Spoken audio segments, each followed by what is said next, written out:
छत्रपती संभाजीनगर जिल्ह्यातील खुलताबाद येथील निद्रावस्थेत असलेल्या भद्रा मारुती मंदिरात शनी अमावस्या, शनीश्वर जयंती आणि अधिक मास या 3 त्रिगुणात्मक मुहूर्त असल्यामुळे भाविकांची दर्शनासाठी प्रचंड गर्दी झाली असून मंदिर संस्थांच्या वतीने उन्हाची तीव्रता लक्षात घेता मंदिर परिसरात भाविकांसाठी पाण्याचे फवारे लावण्यात आले असून येथील भव्य असलेल्या सभा मंडपात एअर कंडिशनची व्यवस्था करण्यात आली आहे। परिसरात भाविकांची झालेली गर्दी लक्षात घेऊन पोलीस अधीक्षक ग्रामीण विनय कुमार राठोड यांच्या मार्गदर्शनाखाली वाहतूक शाखा दंगा काबू पथक करण्यात आले असून साईनाथ संस्थाच्या वतीने 50 ते 60 सुरक्षा रक्षक ही येथे तैनात असून येणाऱ्या भाविकांना कुठलाही त्रास होऊ नये यासाठी पिण्याच्या पाण्याची व्यवस्था, आरोग्य सुविधा, जादा बसेस अशा विविध सुविधा उपलब्ध करण्यात आल्या असून भद्रा मारुती संस्थाचे अध्यक्ष विठ्ठू पाटील बारगळ, सचिव नामदार अतुल सावे, माजी खासदार चंद्रकांत खैरे, उपाध्यक्ष रामनाथ पाटील बारगळ, कोषाध्यक्ष पोपट जैन, जनसंपर्क अधिकारी राजेंद्र जोंधळे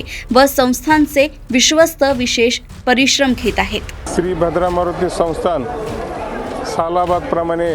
यावर्षी शनी अमावस्या सकाळी 5 वाजेपासून लागलेली आहे आणि सकाळी आरती झाल्यानंतर भाविकांची गर्दी वाढली आणि भाविकांच्या सेवेसाठी या ठिकाणी दर्शन लाईन, 108 नंबरचे ॲम्ब्युलन्स, पाणी पिण्याची सुविधा, फराळाची सुविधा आणि सभामंडप यंदा AC आहे, पूर्ण सेंट्रल AC चालू केलेले आहेत आणि मंदिराच्या परिसरामध्ये स्प्रिंकलर चालू केलेले आहेत जेणेकरून उन्हाळ्यापासून लोकांना संरक्षण होईल किंवा ऊन लागणार नाही या दृष्टिकोनातून आपण त्या ठिकाणी स्प्रिंकलर चालू केलेले आहेत आणि हा जो भव्य सभामंडप आहे त्या ठिकाणी ACची सुविधा, AC पूर्ण हॉलमध्ये सुरू केलेला आहे। या ठिकाणी भाविकांची गर्दी अतोनात वाढत आहे, त्या दृष्टिकोनातून या ठिकाणी सुरक्षा रक्षक,